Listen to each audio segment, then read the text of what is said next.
Bueno, buenos días a todos. Una vez más nos volvemos a ver. He estado esperando que ingresen todos, pero creo que ya estamos. Así que vamos a arrancar la última charla del año. La verdad que un año más que complejo, que finalmente se despide. Pero bueno, al menos se despide de una buena manera. Se despide como empezó, porque si recordamos, empezó muy bien. Y en el medio tuvimos una gran B corta. Así que bueno, voy a rememorar un poco en una sola filmina de lo que venimos hablando. Lo hablamos durante muchas charlas este año, no tiene sentido seguir hablando de lo mismo. Ya lo damos por hecho de que todos estamos al tanto, pero básicamente era el cambio de figuritas de Biden, de Trump por Biden, en lo que representaba Trump con su guerra comercial que tanto mal nos provocó a los mercados emergentes, y el COVID, que bueno, ni hablemos del tremendo impacto que tuvo, que ahora está siendo reemplazado por las vacunas, y la combinación de estas dos variables o de estos dos factores permitió un cambio en la dinámica de los mercados, ¿no? Cuando se produce el resultado de la elección norteamericana y se comprueba la efectividad en más del 90% de algunas de las vacunas, cambian fuertemente el humor de los mercados que más nos interesan a nosotros, que básicamente son los mercados emergentes, porque vivimos en un país como Argentina, más allá de que uno opere mercados globales. Por eso hacemos más el foco o ponemos más el foco en los emergentes. El dólar, que hemos hablado tanto este año del dólar y el debasement del dólar, la pérdida de protagonismo a nivel mundial, bueno, se confirma que el dólar, después de esa pausa que hizo entre agosto y octubre, confirma una nueva pata, una nueva pierna bajista que lo lleva a los niveles de 2018. Si nos acordaremos los argentinos y Macri, ¿no? De este año de dólar a la baja, que le permitió ganar la elección de medio término, y el colapso de su gobierno que comienza acá a principios del 2018 con el cambio de las condiciones internacionales debido principalmente a la guerra comercial. Así que, bueno, afortunadamente, luego de algunas idas y vueltas a comienzo del COVID, el mercado interpreta que Estados Unidos tiene una situación complicada, el dólar se debilita, y eso es de lo que hemos hablado ya largamente desde que empezó el COVID, y que ha ayudado finalmente a los mercados latinoamericanos, y lo empezamos a registrar en algo que nos interesa mucho a los argentinos, a los brasileños, como es la cotización de la soja, ya no medida en dólares, en un dólar que se debilita, sino expresando acá la cotización de la soja en oro, donde, como ustedes ven, un patrón de un rango del 2015 al 2018, guerra comercial, soja a la baja, se deprime mucho y logra recuperar mucho terreno en las últimas semanas, afortunadamente, y da la sensación, si nuestro pronóstico base, y digo base y enfatizo base porque hay muchos riesgos dando vuelta, es que esto pueda volver al canal, con lo cual nuestros, no sé si llamarlos términos de intercambio, nuestro poder de compra, o reflejado en estadísticas económicas, nuestras exportaciones, puedan ser más altas, medidas en dólares, ante esta particular situación de un dólar más débil. Así que ha cambiado, vemos que hay un cambio que es importante en la tendencia esta que viene dándose desde el 2018, y es una buena noticia para nosotros. En términos de flujos, un poco lo mismo. Mirar el gráfico de acá abajo, que es anual, vemos cómo los mercados emergentes sufren una abrupta caída en el ingreso de plata de los no residentes a partir de la guerra comercial del 2018. Y en el mes a mes, ¿no? Lo más relevante es lo sucedido en noviembre, con una muy fuerte reversión en los flujos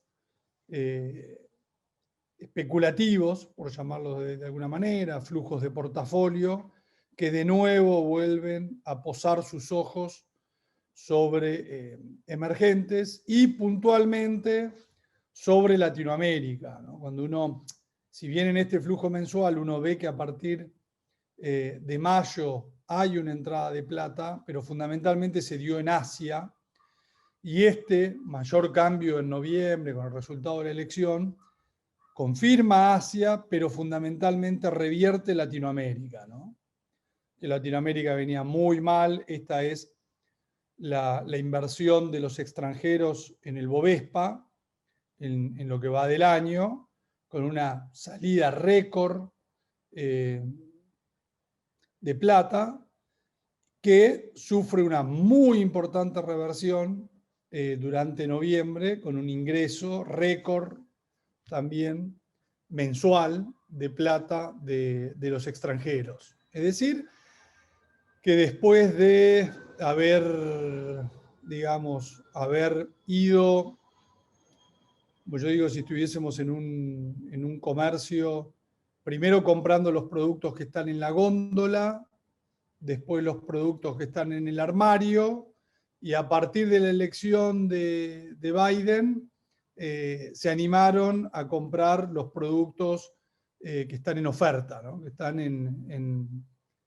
la góndola de sale, ¿no? Porque son de viejas temporadas, tienen fallas u otras características, y se animaron a poner sus ojos en Latinoamérica, una región postergada, ya vamos a ver algunas cosas, pero que bueno, acá lo vemos en el Bovespa. Habíamos señalado en la charla del mes pasado cómo cambia la tendencia con la guerra comercial, se profundiza con el COVID y empieza a revertir en las últimas semanas, gracias a esta nueva combinación, ¿no? De vacuna más elección, que confirma una reaceleración cíclica mundial que sería muy buena para Latinoamérica.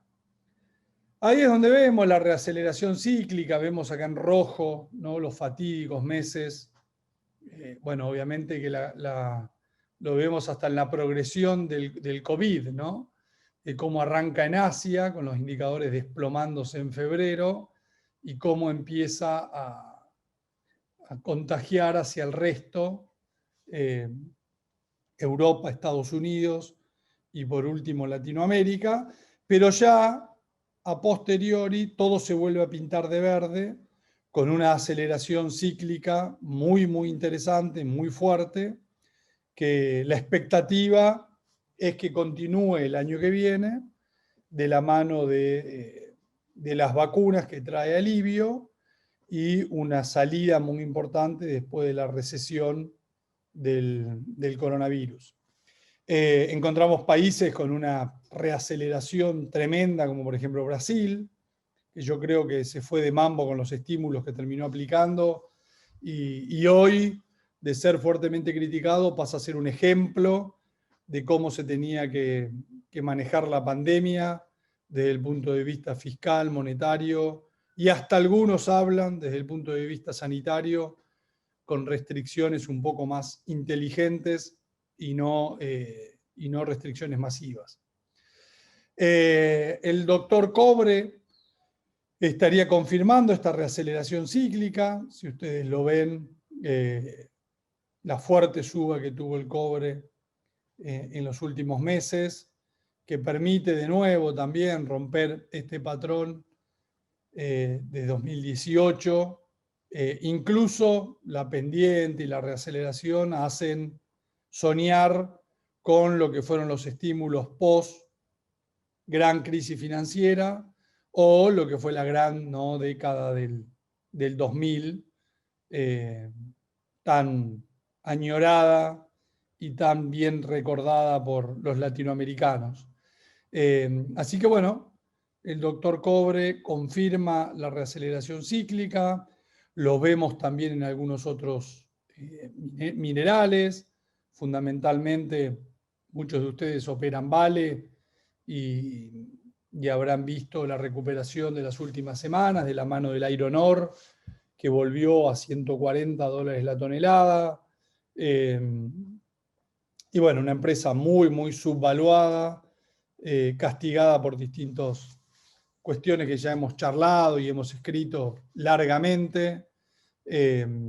Así que bueno, vemos ahí la confirmación, y si tomamos en consideración las políticas de estímulo, que bueno, acaba el Banco Central Europeo de confirmar una nueva ronda de estímulos, el Senado norteamericano ahí anda dando vuelta, pero también se aguarda un paquete de 900.000 millones de dólares aprox de una nueva ronda de estímulos fiscales, y China, que también con su impulso crediticio, cuando uno mira la relación histórica con las exportaciones europeas, uno encuentra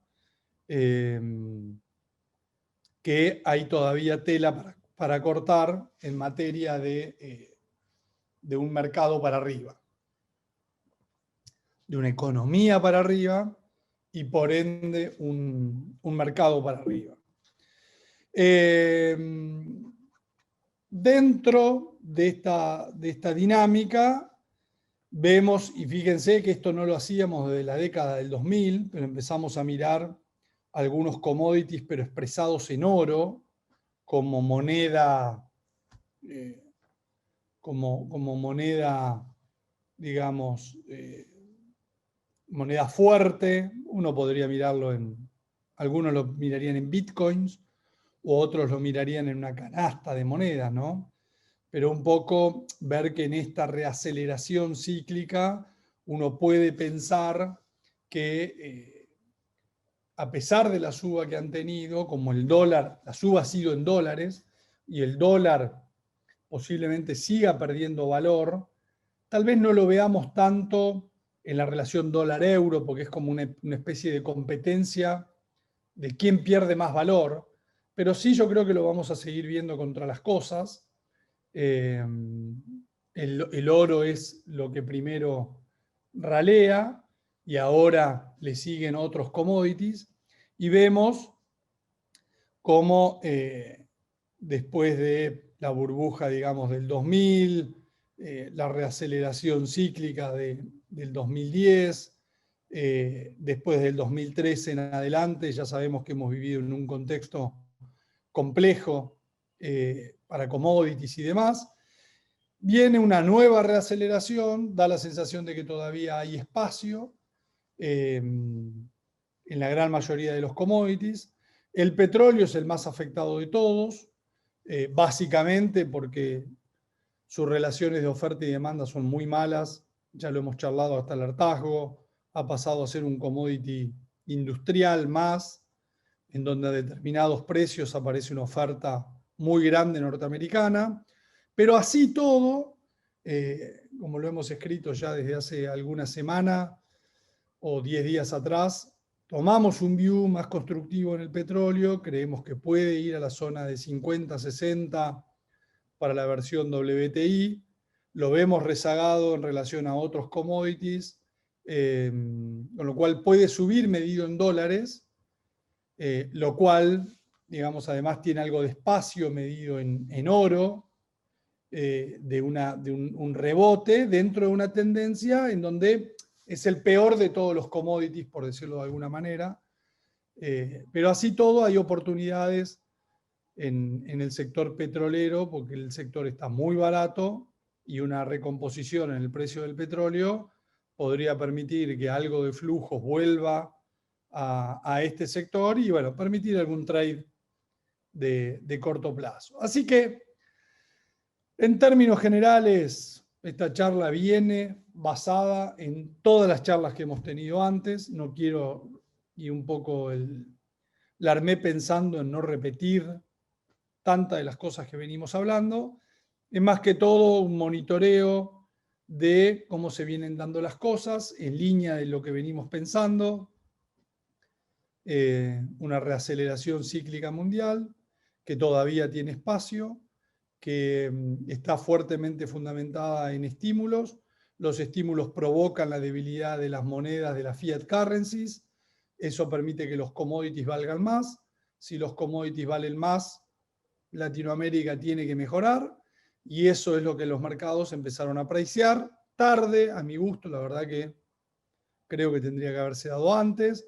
Pero bueno, la combinación de Biden y la vacuna les permitió quitarse la venda de los ojos y mirar a un Latinoamérica regalado en términos de evaluaciones, con muchos mejores fundamentos por lo que valen los commodities, y ese es un proceso que se lanza. Yo creo que tiene mucho por recorrer, pero, por eso digo que hay un escenario base súper positivo, pero con grandes riesgos.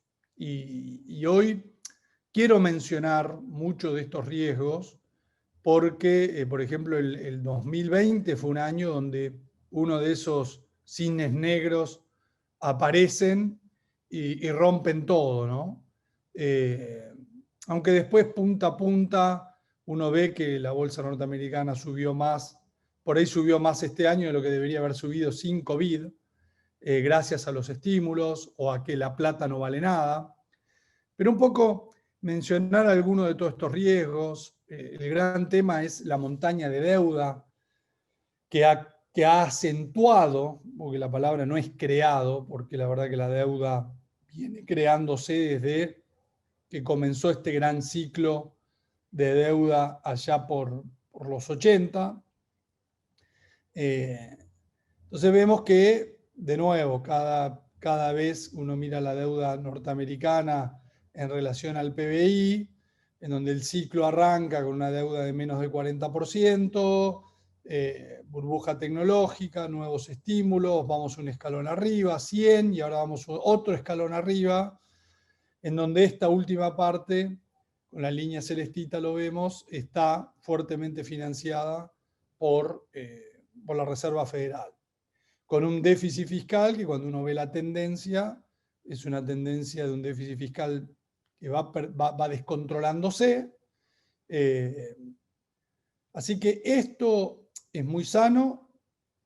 Miren lo que les voy a decir, es muy sano y es muy bueno para nosotros en el corto plazo, que en el corto plazo no sabemos cuánto es, si son 2, 3, 5 años.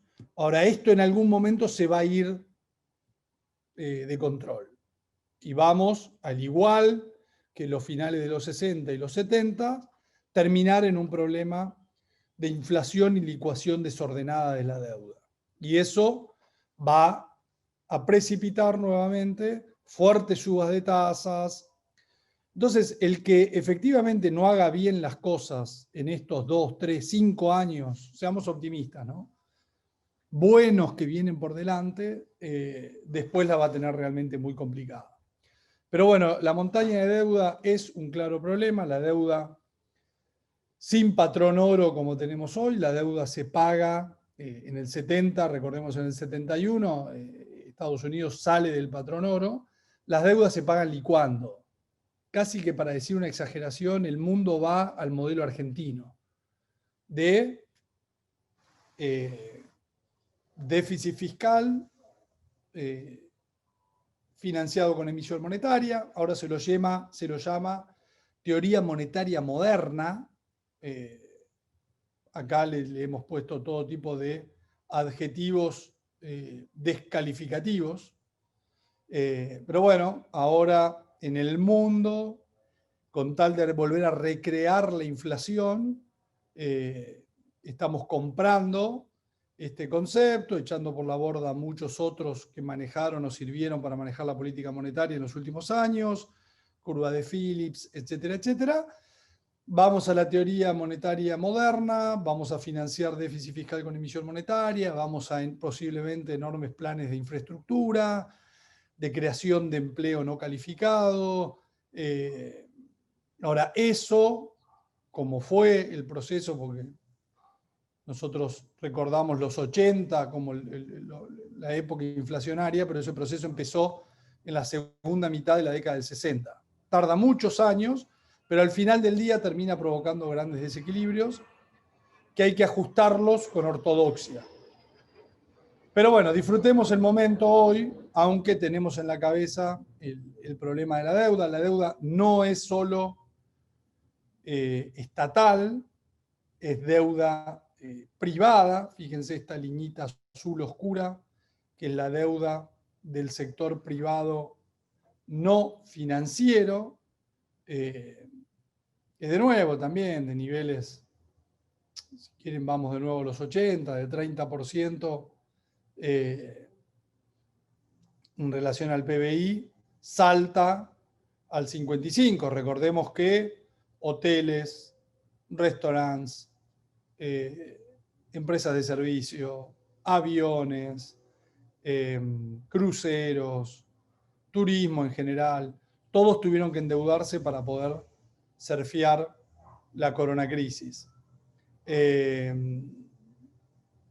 Con una bolsa que, como la plata vale menos, la bolsa acompaña. En el último tiempo la bolsa sube sin que las ganancias suban. Entonces ahí empieza a haber un desacople que típicamente uno lo ve reflejado en indicadores de evaluación que van para arriba. Las cosas pasan a estar más caras. En este gráfico uno lo ve un poco mejor. ¿Por qué? Y porque la bolsa va más rápido que las ganancias. Como la bolsa va más rápido que las ganancias, las valuaciones van para arriba. Las valuaciones hoy se justifican porque las tasas están bajas. Ahora, en algún momento las tasas largas van a empezar a subir, no las cortas porque va a haber represión financiera, pero sí las largas porque uno o los inversores van a empezar a percibir y a apreciar que te están sometiendo financieramente al tener bonos en fiat currencies. Entonces vas a empezar a pedir más tasa para compensar ese futuro riesgo de licuación.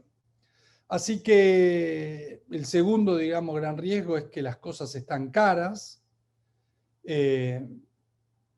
Otro gran riesgo de este modelo, donde obviamente se argumenta en que se ha creado mucha riqueza y que entonces la concentración de la riqueza se debe a la creación de riqueza y no a otra cosa, pero lo que está claro es que efectivamente el mundo ha creado mucha riqueza, pero esa riqueza está cada vez más concentrada. Esa concentración de riqueza ha provocado descontento social. Hemos visto en esta coronacrisis situaciones sociales en Estados Unidos que no se veían justamente desde épocas en las cuales no existían niveles de desigualdad como los actuales. La calidad del trabajo también se ha deteriorado, cada vez más gente tiene empleo menos calificado. Ese empleo menos calificado es el que más sufrió con la coronacrisis. Hemos pasado de tener operarios industriales a empleados de Starbucks, sin que una cosa sea mejor o peor que la otra, pero bueno, son empleos de otra calidad o que requieren otro tipo de sofisticación. Así que acá hay un gran tema, que es la desigualdad y las manifestaciones que se van viendo en este sentido. Este es un tema muy importante porque el Estado es el que típicamente percibe estas cuestiones y empieza con procesos de redistribución. Y la redistribución se da subiéndole impuestos a los negocios más rentables, más productivos, que más riqueza generan para repartir. Eso típicamente va en contra del crecimiento económico, de la creación de riqueza, etcétera, etcétera. Con lo cual, es otro tema que estamos mirando en el mediano plazo. Para las tecnológicas que tan de moda han estado, no solo en el último año, sino en los últimos 10 años, del 2013 a hoy, que se acabó el ciclo positivo para los sectores más cíclicos o más referidos a dólar débil, y pasó a estar más concentrado en tecnología, está el riesgo también regulatorio. Hoy poníamos este gráfico en las claves del día, que es un indicador, un índice que se elabora de monopolio, en donde vemos que hay sectores que son hoy sectores líderes en la bolsa de los países desarrollados, con enormes empresas, gigantescas empresas, digamos, que son monopolio. Ayer vimos cómo el gobierno norteamericano avanza contra Facebook, el europeo está en una gran lucha contra muchos de estos titanes, contra Google, Amazon, Microsoft, que tienen una enorme concentración de estos nuevos sectores económicos. Entonces, uno recuerda lo que pasó con AT&T, lo que pasó con Microsoft, el Internet Explorer y demás. Hay un gran riesgo regulatorio para estas empresas que están, como vimos antes, muy caras, vienen de una década que ganaron mucho valor y tienen enormes riesgos no solo de aumentos impositivos, sino también de incrementos regulatorios. Con lo cual, es un tema para ver en este sector que tan bien le ha ido en los últimos años.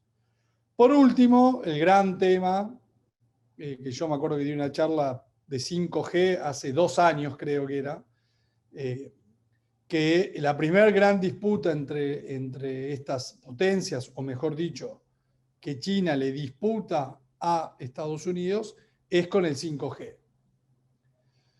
Y este es un gran tema, porque es un tema ya de discusión y es un tema muy complicado para muchos países. Ya lo estamos viendo en Australia. Ni hablemos de países como Argentina, que por un lado tienen que ir al mostrador del FMI, gobernado mayormente por Estados Unidos, y por otro lado exporta casi todo a China. Entonces, China está poniendo muchas condiciones o está incitando o alentando o estimulando a que los países adopten su tecnología de 5G en desmedro de la norteamericana o europea. Si no, pueden tener represalias comerciales. Entonces, es todo un tema, sobre todo para países como Argentina, Brasil, que uno está en escenario base muy constructivo, pero si te pasa como le empieza a pasar a Australia, y eso se profundiza, son países que básicamente le exportan todo a China, donde uno ve que ya Brasil está haciendo como un equilibrio. Pero bueno, son estas cosas disruptivas, ¿no? Y un día te levantás y resulta que China aplicó sanciones comerciales contra determinado país por puntualmente este tema. Así que bueno, volviendo a los mercados, empieza en la pregunta una rotación cíclica después de una década en donde las tecnológicas y demás han ganado, se profundizó esa ganancia con el coronacrisis, empieza o no en el último mes un cambio donde es distinto dependiendo del sector cíclico que uno mira. No ha sido lo mismo el sector de materials que el sector petrolero. Entonces, nosotros creemos que sí, que hay que primar en este contexto por los riesgos que mencionaba anteriormente a los sectores más cíclicos, más de valor, que generen más caja, que paguen más dividendos, que estén más vinculados con los que pueden ser las políticas gubernamentales de los próximos años, en en desmedro de la tecnología que ya tiene preciado, porque esto no significa que no vayamos a un mundo más tecnológico. El tema es que ya está preciado. Cuando algo que valía 40 pasó a valer 400 o 300 en 6 meses, significa que está preciado en un, como está sucediendo en muchos papeles, en un 98%. El 98% del valor de algunas empresas es la perpetuidad. O sea, es lo que va a pasar del 2030 en adelante. No es que, por ejemplo, vamos a comprar más por Mercado Libre el año que viene. Eso ya está preciado. Es lo que va a hacer la empresa en el 2040. Y qué sé yo, capaz que a Mercado Libre le surge un Mercado Libre en el 2032. Entonces, en esa relación es que uno encuentra más atractivos otros sectores que por ahí puntualmente hoy los tecnológicos. Acá decimos desaparece la TAM. Fíjense cuando uno mira el mercado, la ponderación en el mercado, en el MSCI de mercados emergentes, lo que era Latinoamérica, un 25% era en el año 2008 y hoy pasó a ser menos del 10%. Donde básicamente China, Asia se ha llevado todo y eso lo hemos visto este año, en donde cuando viene la corrección del coronacrisis, pero después viene la recuperación, la plata en la recomendación de hay que alocar plata a los mercados emergentes fueron Asia, no fue Latinoamérica. A cuentagotas entró algo de plata acá y se concentró fundamentalmente en Asia. Uno de los temas con Asia es que Asia es tecnología. Latinoamérica es bienes básicos. Entonces, también ahí tenemos una fuerte diferencia, ya no en categoría de tipo de país, sino en sectores. Latinoamérica es típico sector cíclico básico.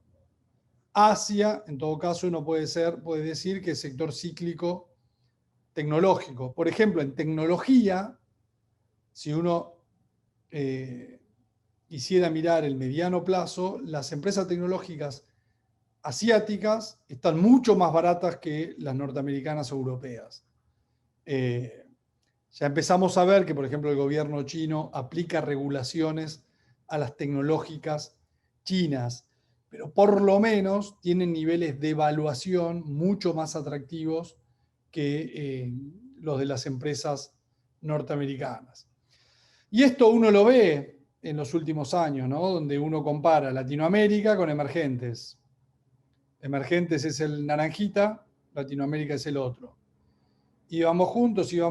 Bueno, en el 2013 se rompe el ciclo para los cíclicos y Latinoamérica va para un lado y los emergentes van para otro, ¿no? Con lo cual hay un tema puntual con Latinoamérica, que es la africanización latinoamericana, más allá también de ver que Asia tiene una compensación entre sus industrias básicas y sus industrias tecnológicas, mientras que Latinoamérica es principalmente industria básica. Tal vez la única excepción es la esperanza brasileña, donde Brasil hoy por hoy es el único país en la región que uno ve que está queriendo ir para el otro lado. O sea, básicamente Brasil, ¿cuándo se separan? Uno lo ve en los gráficos a partir del 2013, pero ¿cuándo se separan conceptualmente Latinoamérica de Asia? Se separan con la crisis asiática, se separan en los 90. Lo que pasa es que la suba de commodities de la década del 2000 siguió metiendo a todos en la misma bolsa. Pero Asia aprendió de la crisis asiática en el 90 y va a un nuevo esquema monetario, un nuevo esquema fiscal y un nuevo esquema económico. En esos esquemas, básicamente van a monedas mucho más débiles que apunten a una salida exportadora, que fue sumamente exitosa y hoy cosechan los frutos. Latinoamérica no fue a ningún lado, no se sabe bien qué modelo tiene. Brasil, desde el año 2016, que cae el gobierno populista de Dilma y de Lula, va a un nuevo esquema con Temer, que arranca las reformas. Vemos que pasan la reforma laboral, la reforma previsional, congelan el gasto público, pasan una ley de libertad económica, empieza, que ya está bastante avanzada, todo el proceso de desburocratización, empiezan las privatizaciones. Piensen que en Brasil el año que viene se privatiza el correo. Y uno por correo, siempre dijo, es una industria insignificante, digamos. El correo argentino, la verdad que era un dolor de cabeza, pero piensen en el correo, en el nuevo esquema logístico de distribución de mercadería con las ventas que se hacen por Internet. El correo es central, la privatización del correo brasileño pasó a ser una disputa muy importante donde se descarta que van a jugar las principales compañías del sector. Sobre todo se cree que va a jugar Amazon para pelearle el mercado a Mercado Libre, a Via Varejo y a otras grandes aplicaciones de venta online que hay en Brasil. Independencia del Banco Central, ya tiene media sanción. La reforma tributaria se está consensuando y se estaría presentando en el primer trimestre, semestre del año que viene. La reforma administrativa, lo mismo. Ya está el PEC casi listo. Y una apertura comercial que está en gran discusión con Argentina y ahora en donde Brasil quiere firmar un tratado de libre comercio con Europa, que Europa o Francia principalmente pone palos en la rueda. Con lo cual, cuando uno mira Brasil, y por ejemplo lo miramos en el último ciclo alcista, ¿qué pasa? Bueno, Brasil sube lo mismo o en línea con China y los emergentes.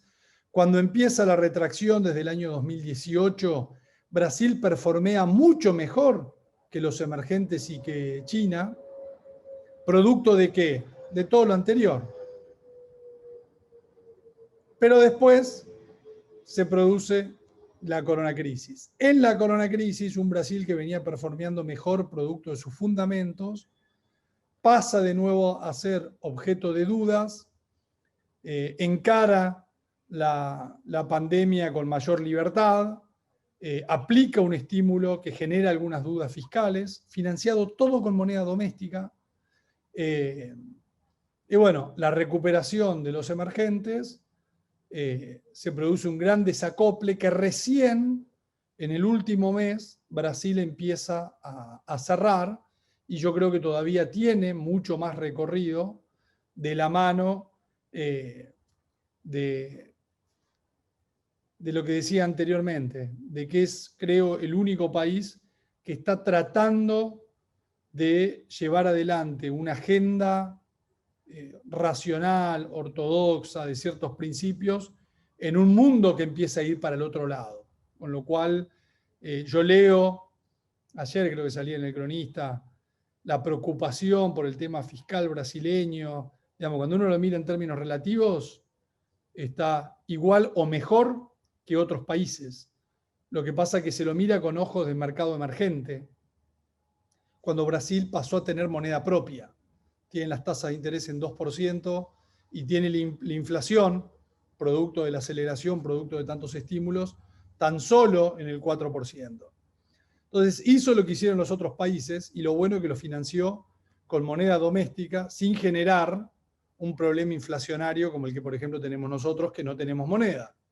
Entonces me parece que se miden con distinta vara, lo cual da enormes oportunidades, ¿no? Porque esto fue una enorme oportunidad que dejó extremadamente atractivo papeles como Vale, incluso como Petrobras, ni hablar hoy de los bancos, de un Ambev, de un Arcos Dorados, hasta de las telcos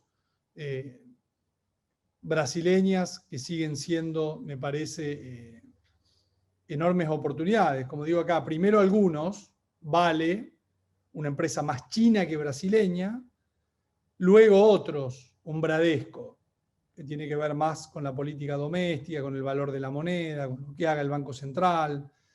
Un Banco Central que, como dijimos anteriormente, ya actúa de manera independiente, pero además lo están confirmando con una ley de autonomía, autarquía e independencia. Así que sigue siendo, dentro de Latinoamérica, uno de los mercados favoritos. Argentina, en el pesimismo que había hace un par de meses, que nosotros alertábamos, ojo que el mundo nos está jugando a favor, ojo que Dios es peronista, ojo que nos cambia la suerte. Hicimos varias charlas con el tema de la suerte. Y bueno, la suerte está de nuestro lado, el dólar cayó, la soja subió, Argentina el año que viene va a exportar 5 o 6 mil millones de dólares más solo por soja, lo cual, a lo cual se le suma en noviembre el cambio de los flujos, producto de lo que dije anteriormente.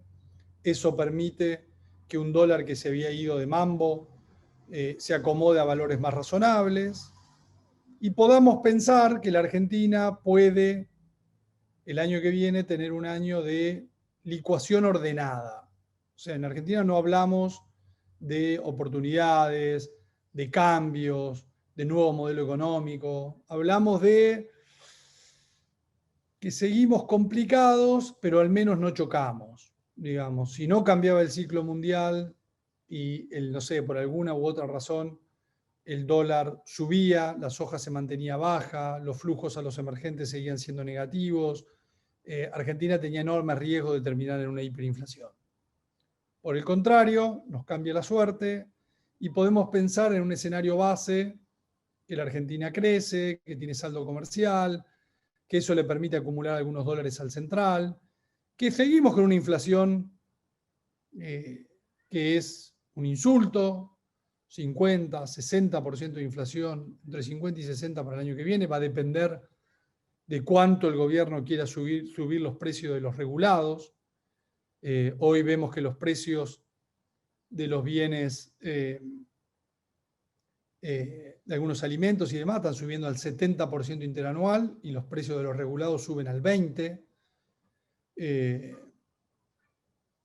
Una economía en donde el Banco Central asiste menos al Tesoro, porque el Tesoro tiene menos déficit fiscal. Si todos los argentinos estamos tranquilos en un mundo tranquilo, bueno, el escenario base es que si la demanda de pesos está normal, el escenario es que el contado con liqui a fin del año que viene valga 180, es decir, valga lo que valía hace un par de semanas atrás. ¿Ese escenario es posible? Sí, es posible. Dentro de esta ruta que hemos trazado, que no explote ninguno de los grandes riesgos que veníamos esbozando, que se mantenga la recuperación cíclica global y que el ciclo haya cambiado, que la suerte nos haya cambiado. Por eso estamos con la esperanza de que este ciclo se mantenga. Si eso se mantiene, bueno, ponerle que los argentinos no confiemos, el dólar se puede ir a 200, porque no queremos pesos, pero no estamos en un escenario de que el dólar se va a 400. Así que eso es un poco lo que estamos imaginándonos para Argentina, en donde ya venimos contando en muchas presentaciones que el mundo es lo que más importa, y una vez más quedó demostrado, que en este contexto hay margen para licuar de manera ordenada. Hicimos todo mal, si uno compara la economía argentina con la brasileña, lo máximo que se contrajo Brasil fue 14%, nosotros 25%, y en la recuperación nosotros todavía estamos casi 2 dígitos negativos, Brasil prácticamente ya está en los niveles pre-coronavirus, al extremo que Brasil podría llegar a terminar el año con creación de empleo neta, una cosa muy extraña. Entonces hicimos una cuarentena muy, muy mala, con consecuencias muy graves desde el punto de vista monetario, cambiario, fiscal, económico, social y político, porque la coalición de gobierno se rompió y hoy hay como un multicomando, en donde el dólar va siguiendo nuestro tipo de cambio convertibilidad, se había ido de mambo, lo habíamos dicho, había tenido un overshooting, el mercado prició una hiperinflación. Bueno, en el medio afortunadamente subió la soja, el gobierno reaccionó a tiempo también, hay que decirlo, cambiaron los flujos globales y fíjense que hoy, gracias también a la demanda estacional de pesos que hay en diciembre, el dólar hasta parecería estar barato, ¿no?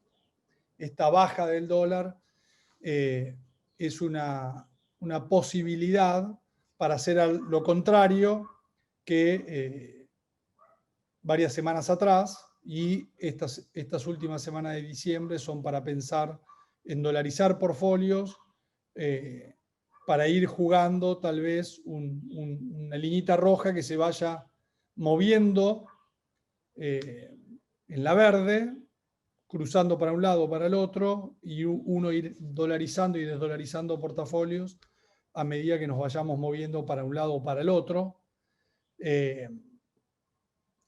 Nos hemos movido también, si uno lo pone base 100, en relación con el real. Al principio de la coronacrisis nos devaluamos todos, después vino como cierta calma. Acá intervino bastante el Banco Central brasileño, que evitó el overshooting que sí tuvimos acá, y después viene la baja en los dos. Es decir, la calma que estamos viendo, sobre todo en esta última parte después del overshooting, si uno eliminara el overshooting, vemos que estamos replicando un poco lo que está sucediendo en la región. Esto se debe a los cambios de portafolio, a los cambios de flujos. En la subasta que hizo el Tesoro la semana pasada, incluso algunos bancos vieron entrada de plata de fondos para hacer carry trade. Sí, ya sé. Parece loco pensarlo, pero de nuevo hay fondos del exterior que deciden vender dólares para hacer carry trade en colocaciones que ajusten por ser. Así que, una vez más, queda demostrado que el contexto es lo que importa. Argentina, en vez de tratar, no está en condiciones ni siquiera de pensar en hacer lo que está haciendo Brasil. Acá lo mejor que nos puede pasar es licuar por las buenas. Hay un enorme desafío para enero, como les decía, la tasa de interés que estuvo positiva, la tasa de interés real se fue a niveles muy negativos, que son tolerados en noviembre y en diciembre porque aumenta mucho la demanda estacional de pesos. Todos necesitamos pesos por cuestiones estacionales, pero eso se revierte en enero. Así que, si no hay una reacción ortodoxa de parte del Banco Central, que además sufre la exención que se levante la exención de las LELIQs en ingresos brutos de la ciudad, el Banco Central tiene que subir muy fuerte la tasa de interés. Hay que ver en este rompimiento de la coalición de gobierno si o lo que ha quedado, o el Poder Ejecutivo, porque sabemos que la coalición de gobierno tiene 3 patas y casi que hoy podemos decir, bueno, Poder Ejecutivo, Cámara de Diputados y Cámara de Senadores. Ese Poder Ejecutivo, en lo que debería ser independiente el Banco Central, pero que sabemos que no lo es, toma algún tipo de intervención más agresiva. Si eso no sucede, bueno, es muy probable que en Argentina en enero o febrero el dólar pueda rebotar, y ahí hay que ver cómo acciona el Banco Central, ¿no? Si acciona de manera preventiva, lo que haría yo, o termina accionando de manera, digamos, reactiva, ¿no? Reacciona a una suba del dólar, a una mayor caída de los plazos fijos, y es uno de los temas para mirar en enero. Para cerrar ya, tema activos financieros argentinos. Bueno, desde Delfos nos hicimos famosos por esta relación que ahora todo el mundo esboza hasta nos han copiado algunos bancos extranjeros, en donde ya hace algún tiempo empezamos a decir, ojo que los bonos argentinos que todos pensábamos que comprimían al 10, en realidad tienen un problemón que es que no pagan tasa, no pagan cupones por mucho tiempo. Y al no pagar cupones por mucho tiempo, no tienen ningún atractivo porque dejan de ser bonos para pasar a ser acciones. Y eso lo plasmamos ya hace varias semanas en un informe en donde, digamos, poníamos en dos ejes la TIR, que es lo que ustedes ven todos los días de los bonos, donde Argentina está en valores récord, pero lo contrastábamos con el current yield, ¿no? El rendimiento anual por cobro de cupones. Y fíjense que hay una relación en todo el mundo, que Argentina es un aborto de la naturaleza. Tiene una muy alta tasa con un muy bajo current yield. Deberíamos estar acá, donde están los puntitos azules. Y sin embargo tenemos un current yield parecido al de los treasuries norteamericanos, con una TIR que no se consigue en ninguna parte del mundo.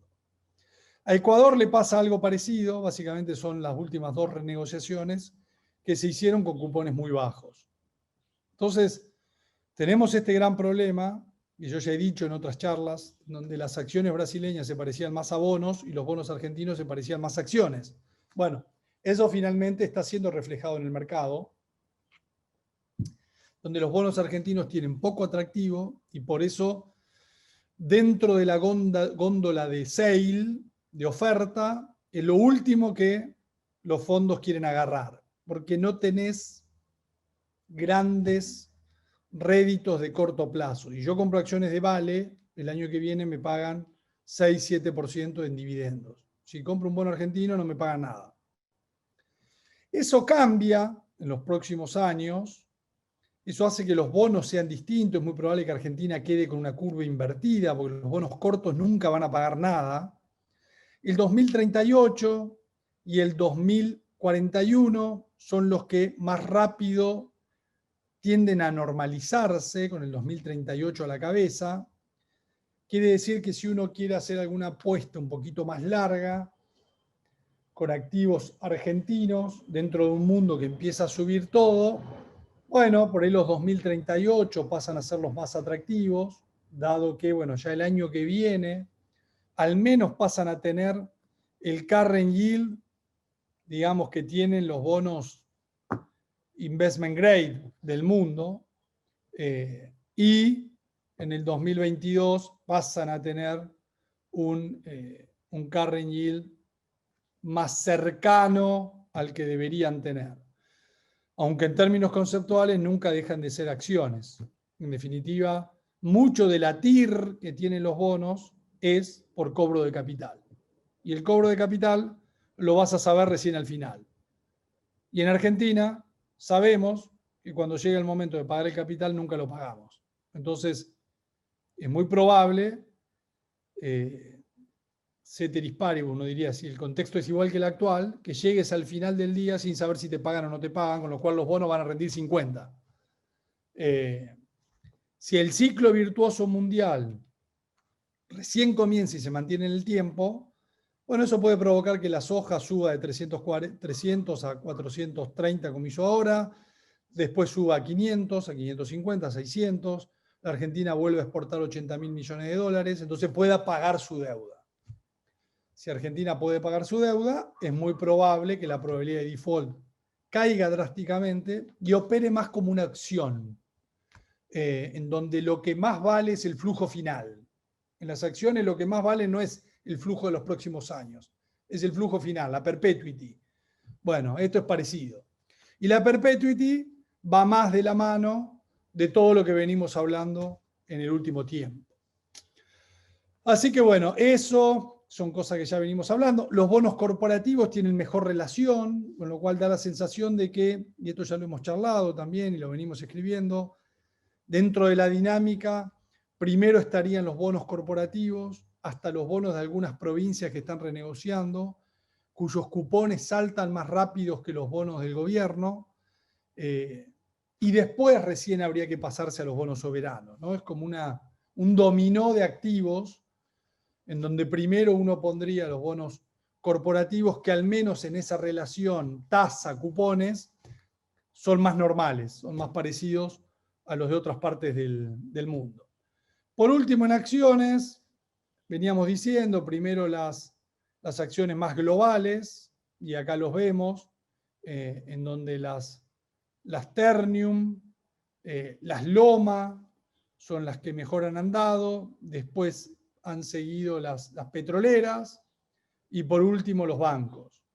Esto básicamente tiene que ver con riesgo argentino, ¿no? Un Loma tiene menos regulación, aunque ahora tiene un flor de paro que está condicionando su producción.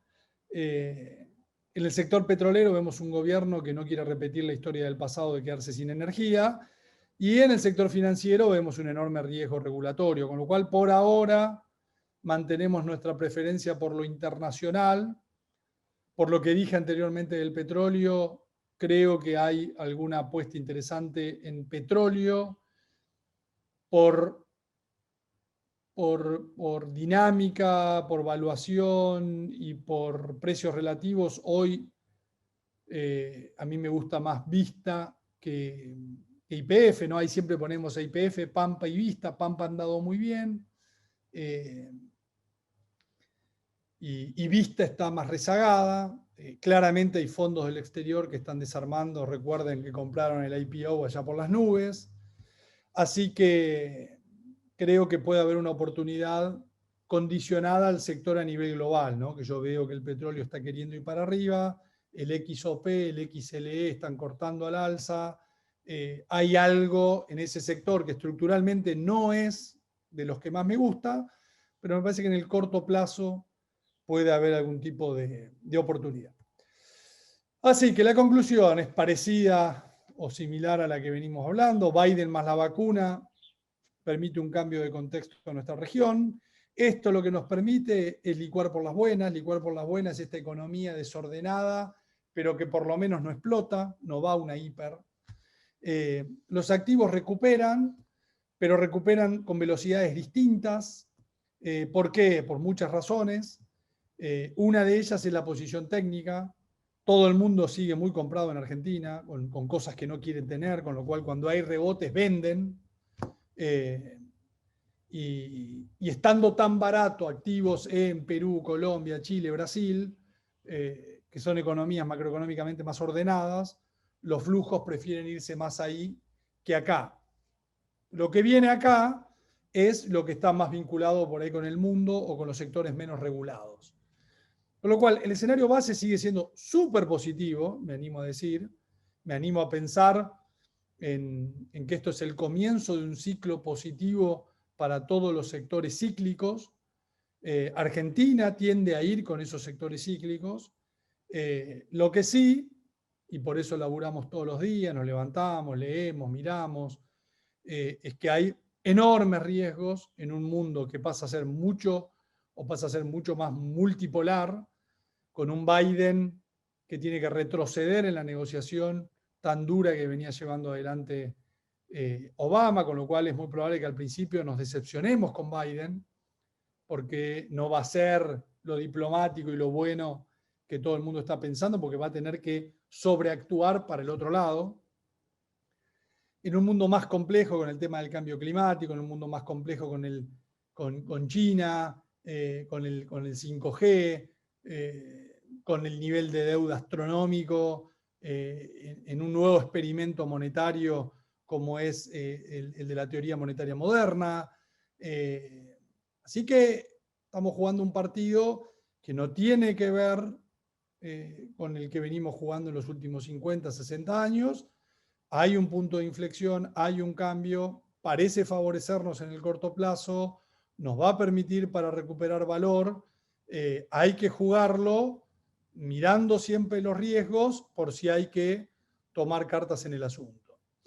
Así que bueno, de esta manera se me hizo mucho más largo de lo que yo esperaba, pero bueno, vamos a ver si hay algunas consultas que pueden mandar ahí por el chat de preguntas y respuestas. ¿Qué ¿qué ves que no está preciado hoy y que tenga potencial en el corto plazo? Si tuvieses liquidez en dólares, ¿en dónde la volcarías en este momento? Yo creo que hay en una pausa que, por ejemplo, está haciendo China, creo que puede haber oportunidad de entrada en algunos activos chinos. Por ejemplo, hay un papel tecnológico rezagado con fundamentos porque tuvo sus problemas, su pérdida de market share, pero empezó a cambiar, es Baidu en China. Y después creo que sigue habiendo oportunidad en los sectores cíclicos. Los sectores cíclicos son, ya lo hemos mencionado, los small caps en Estados Unidos, o sea, el IWM, el XLI, hemos hablado de los Alcoa, los 3M, los DuPont, los Dow Chemical. Creo que en el corto plazo hay algo de momentum en petróleo. Definitivamente en Latinoamérica, creo que Perú, Colombia, Brasil están muy baratos y todavía tienen recorrido, más allá de pausas técnicas después de un noviembre excepcional. Así que sigo pensando que hay que ir por ese lado. Bitcoin, lo de siempre, no soy especialista en Bitcoin. Me encantan la tecnología del blockchain, creo que es sumamente interesante, pero soy de los que no entienden que el Bitcoin va en definitiva a competir y a quitarle el monopolio al Estado de emitir moneda. Algo que los estados no van a terminar dejando que suceda, con lo cual en un punto corres el riesgo que te desenchufen. Y si te desenchufan no tenés nada. Con lo cual, de nuevo, no soy especialista en Bitcoin, no invierto en criptomonedas, soy de la vieja escuela, no entiendo el valor intrínseco, producto de que le discute a los gobiernos son los que cobran impuestos y al final del día todos necesitamos la moneda de los gobiernos para pagar los impuestos. Así que por ahí es para un mundo más anárquico que hoy mi cabeza no logra ver, ¿no? Requiere de una revolución en el sistema democrático, político, social, económico que hoy gobierna el mundo.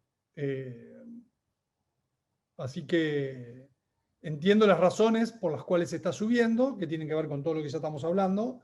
Es uno de esos activos más cíclicos que anda bien cuando el dólar baja. Ahora no entiendo por ahí por qué anduvo tanto mejor que otros. Porque lo recomendó JP Morgan, porque lo recomendó el otro banco, porque empieza a formar parte de los portafolios globales. Entiendo la parte de los flujos, me cuestan los fundamentos. Mercado inmobiliario local, represión financiera, sobran pesos, los pesos no pueden ir al dólar, ¿a dónde van? A las cosas. Dentro de las cosas, lo primero son los ladrillos. Así que siempre hay un boom inmobiliario en contexto de represión financiera. En el exterior depende del mercado. Hay mercados en burbuja y hay otros que no. Creo que además hay un gran replanteo en el movimiento de las personas desde la ciudad a los ejidos más suburbanos y además en lo que hace al inmobiliario comercial con el movimiento de las compañías del trabajo presencial al virtual y el movimiento de los comercios de lo presencial a lo virtual, con lo cual hay muchos cambios por ahí que uno tendería a ponderar todo lo que sea real estate residencial suburbano.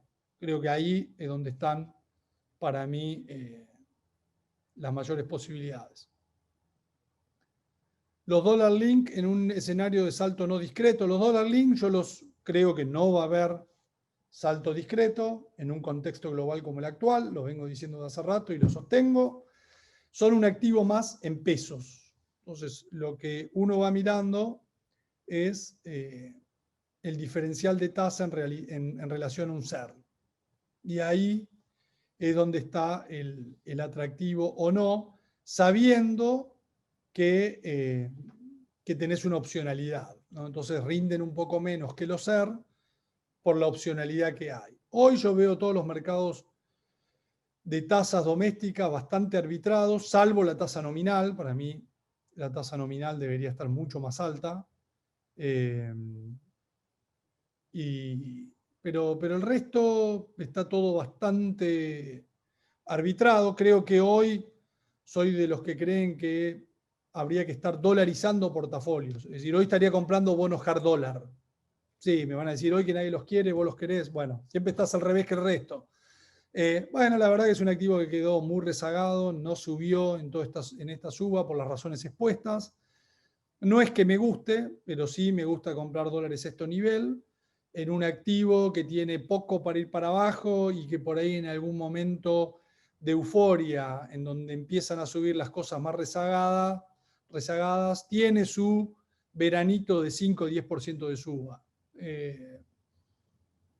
Pero hoy estoy más para saltar de estas colocaciones en pesos, dentro de la cual está el dólar link, a un hard dólar. Bueno, por este lado tengo energías renovables, me preguntan. Por otro lado, creo que es uno de los sectores más atractivos, creo que es donde hay que invertir. Infraestructura me gusta como sector en el largo plazo. Energías renovables per se, hay que mirar muy bien la compañía, la evaluación que tengan. Han aparecido muchos fondos ESG. Los fondos se están invirtiendo mucho en políticas de activos renovables y demás, con lo cual hay algunos que están carísimos. Yo apunto sobre todo a aquellas empresas que son proveedoras de las empresas de energía renovable. Es decir, son las que montan los parques eólicos, montan los parques solares, montan todas las redes eléctricas que va a haber que hacer. Creo que el principal negocio para mí hoy por hoy está en el sector de infraestructura, pensándolo como un todo, o muchas de estas empresas, en Estados Unidos hay muchas, hay ETF, de hecho, de estos sectores, que además de ser empresas de ingeniería y de servicios, empiezan a tener sus propios parques eólicos, solares. Así que ese es un sector que me gusta de largo plazo.